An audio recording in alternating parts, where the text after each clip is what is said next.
So, guys, I want to review the AEW Dynasty card, and I also wanted to give you my predictions, and I want to talk about each of the matches, and I also want to just say, do I look forward to each of the matches, and how do I feel about the overall card?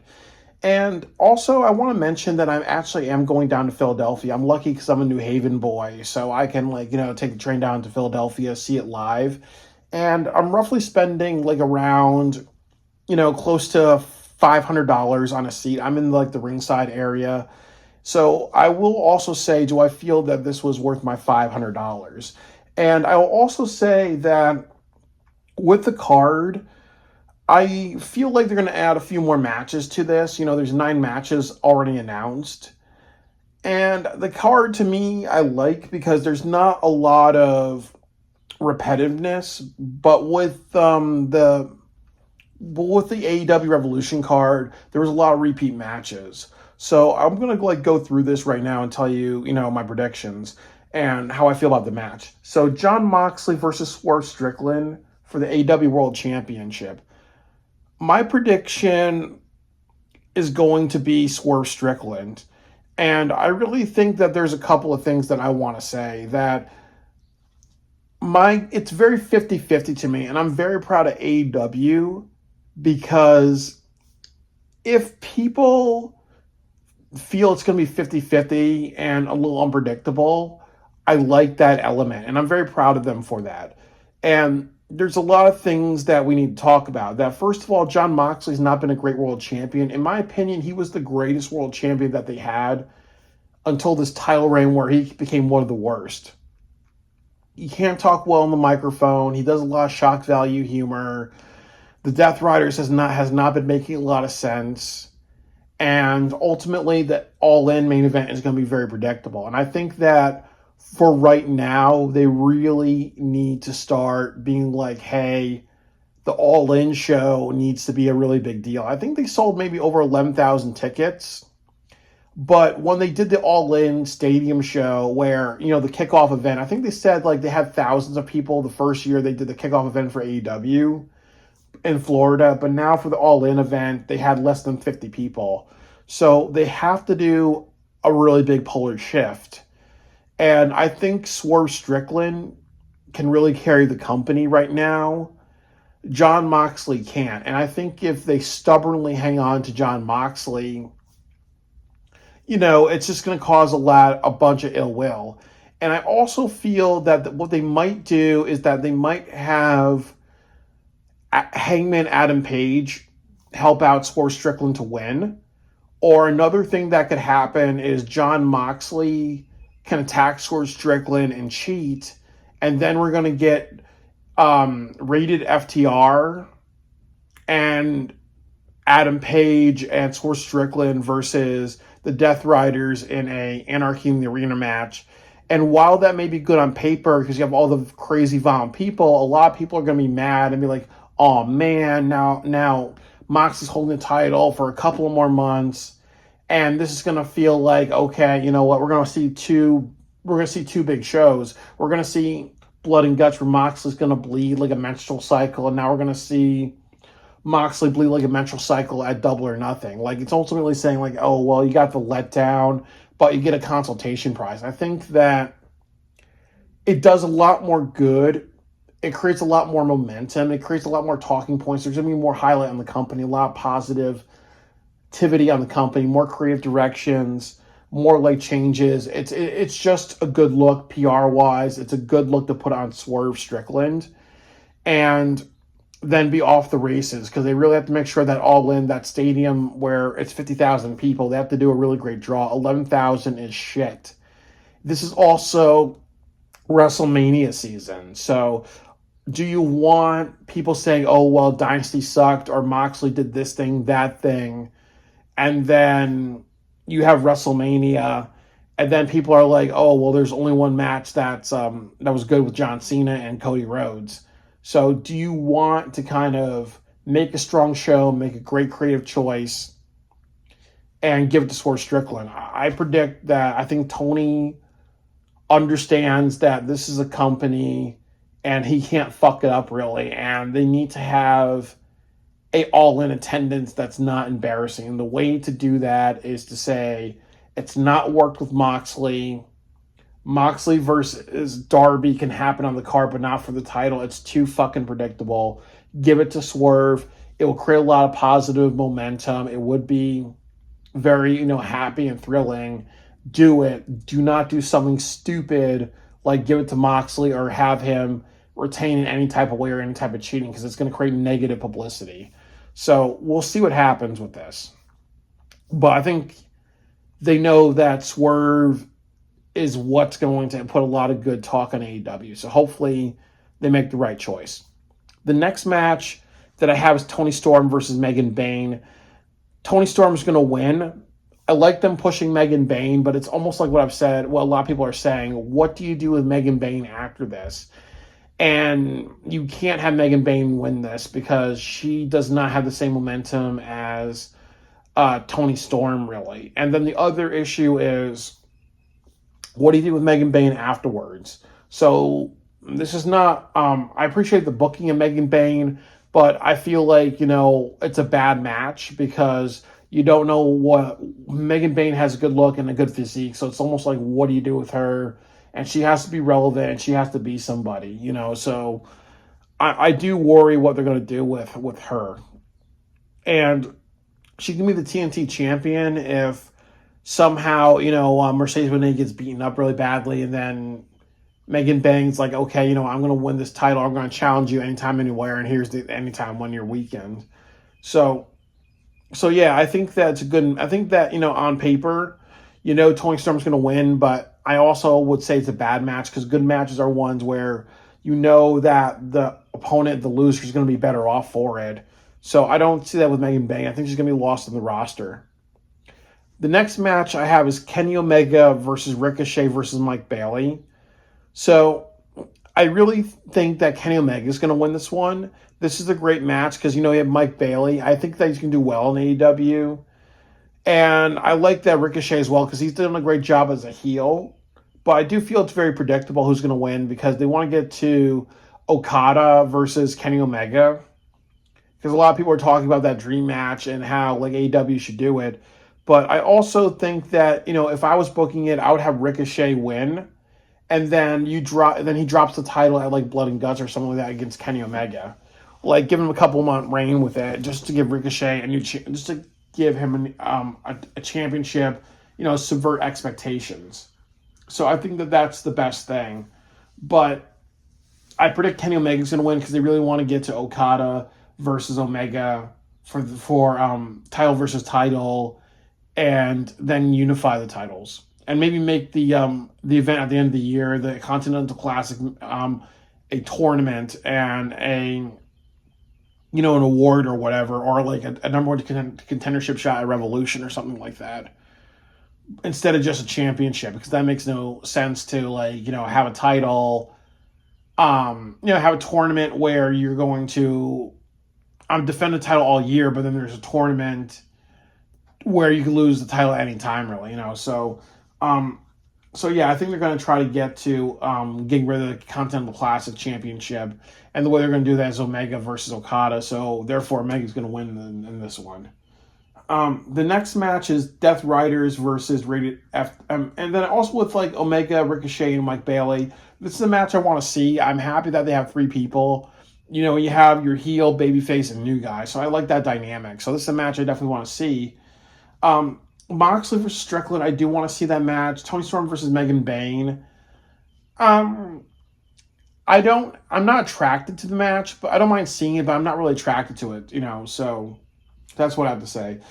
Death Riders versus Rated FTR for the Trios title. So they're trying to tease some division within the Rated FTR.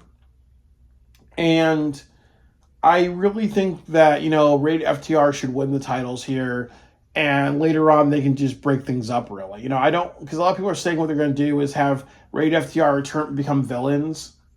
Except for, FTR's going to become villains, and then you're going to get to Christian Cage and Adam Cole becoming a tag team.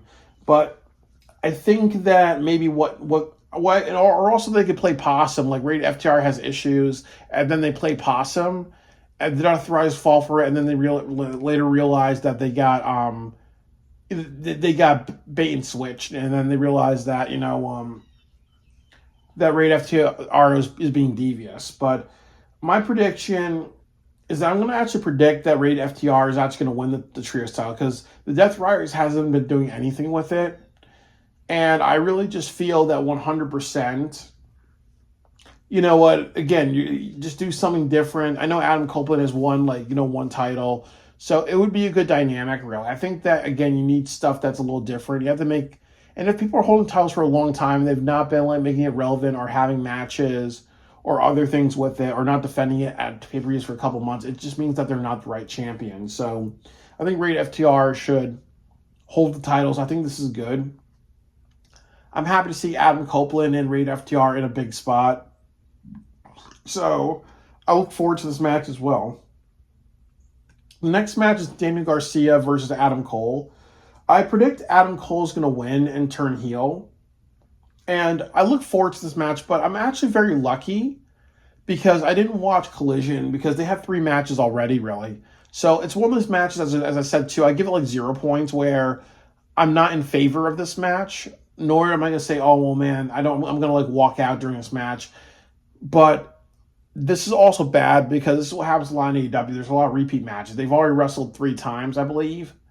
Now you're going to have them wrestle for a 4th time. And I think they wrestle each other in a period of 1 or 2 months, really. So it is a little repetitive. So I think Adam Cole should win this one, take the title off of Daniel Garcia or turn heel and have Daniel Garcia, try to get the title back. Or Daniel Garcia goes to Ring of Honor and goes after the ROH championship. Or something bigger and better for him, really. But I don't feel...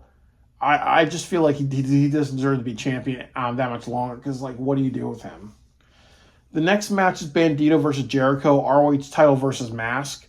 So this is going to be a very interesting match because both of them can't lose. Because I know, if a luchador gets his mask taken away, what happens is that, it really hurts their character and all that stuff. So I really think that Jericho's going to win, but more than likely Powerhouse Hobbs is going to come down and stop Bandito from being assaulted.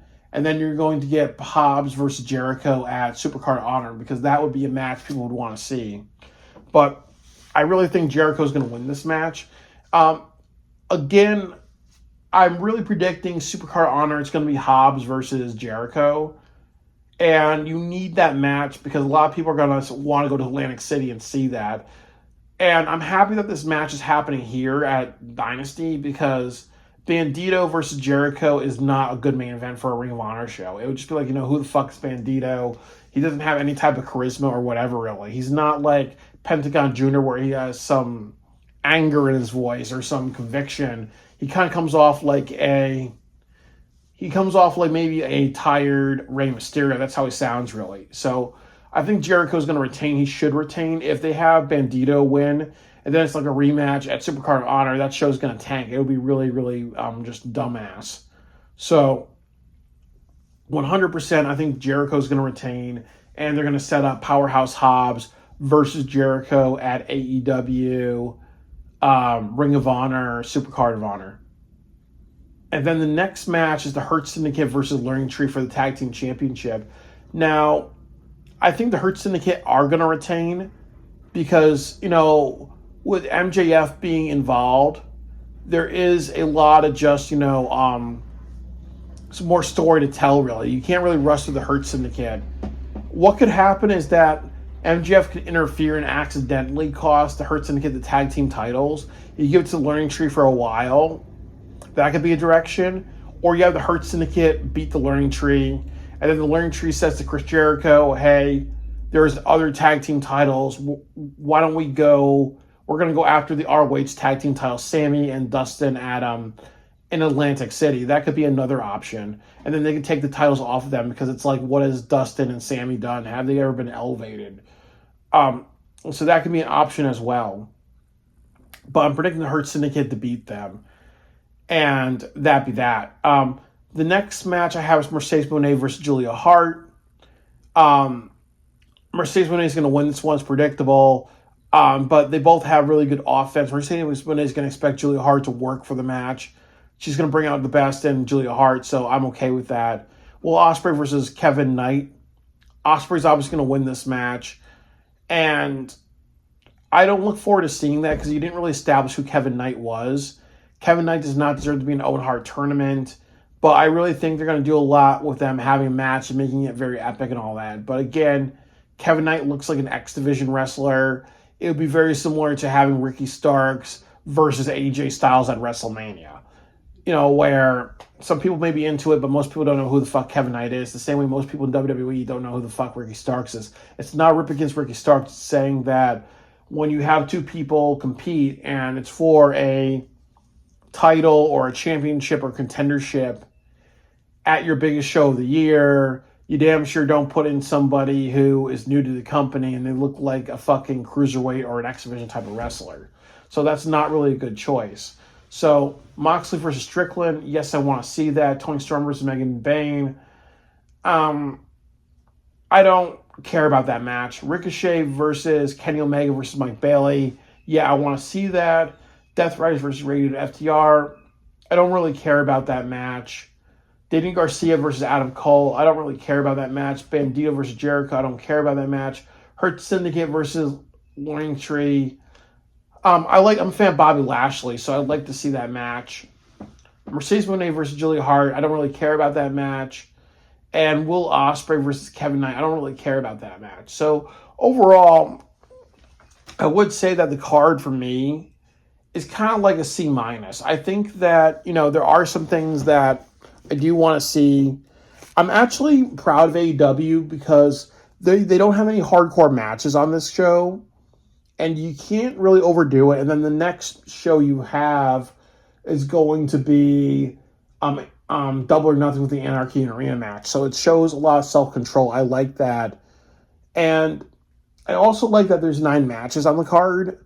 Because the problem is that, if you have shows with 13, 14 matches all the time, the big ones don't feel that special, really.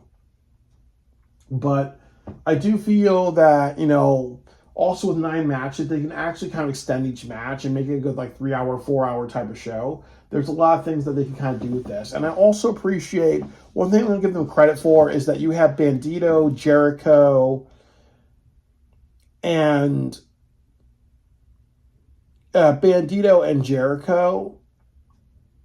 who are Ring of Honor people.